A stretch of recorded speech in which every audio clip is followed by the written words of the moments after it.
Hi, I'm Ron Nutter, and welcome to another edition of Tech Bites with Ron Nutter. Do you have one of the Sony Alpha cameras, but really would like to be able to either take pictures with it or get in that proverbial family picture that may only happen once every few years and not have to set up the time shutter and then run across the room and maybe not trip on something and still not get in the picture? I got just the ticket for you. And this is the Sony remote. Now, make sure with the Sony camera that you've got that this is compatible. Initially, I thought that my A6000 wasn't going to work. Now, it uses standard button cell battery. I keep a supply of those on hand just in case. It's easy enough to get that changed, so, don't worry about it, but I would at least have one with you at all times.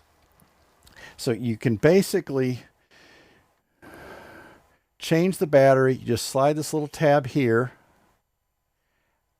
and then change the battery out. Comes out. Just make sure you don't drop anything or you may have a problem. Now, I'm going to show you how this is going to get to work because it is not in the manual. And it took me some digging to find it. And this may vary between different models, but at least for my A6000, I'll give you an idea of where to look. And it's real simple. Let me get the cable switched over here and you will see the menu system come up here in just a second. Okay, come on. There we go. Now, what you'll want to do is go over here to where you see the tool chest, and you can't see this. Okay, this is a good edit point. Okay, now we're in the Sony setup menu. So what we'll want to do is go over here and you want to look for an option that says remote control. Now, when you find this, you will probably find it in the off position.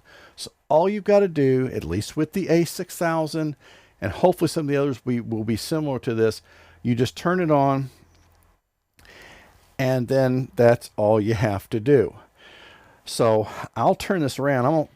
The lens cover's on right now, but I want you to see what it will look like. And let me turn this up. Well, I'm going to have to leave it like that. So when you start for taking movies, you will press the start stop button and you need to be pointing at the face of the camera and you'll see record go on. Now you should see the LED light on the front of the camera blink twice and it may do a double beep, but you should hear a closing beep. Now I'm going to repeat this because I want you to see both from the menu and from the actual visual. So I've got it. Okay, come on here. Demo cam. All right, come on.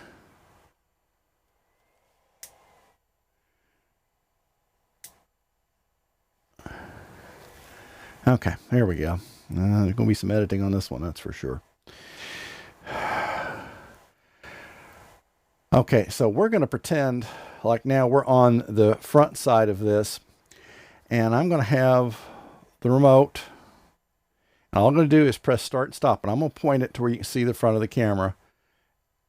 And then see that light blink? That's your confirmation that it's gone into record. Now, when you're ready to stop it, you just press the start stop button again, and you should hear like a double chime, but more important, you'll see the red light blink twice.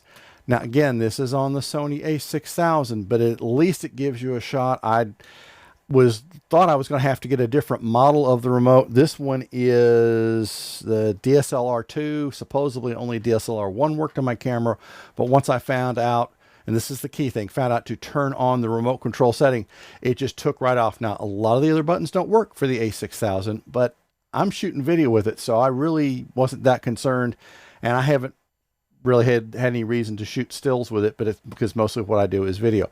But this at least gives you a very affordable option. Unlike some of the Sony accessories, this one is priced reasonably, but this is one definitely you need to go out and get this today, even if it's only that once in a lifetime shot that you may only get every couple of years with that family photo that won't be able to be recreated again. This is well worth the price of having it in your bag.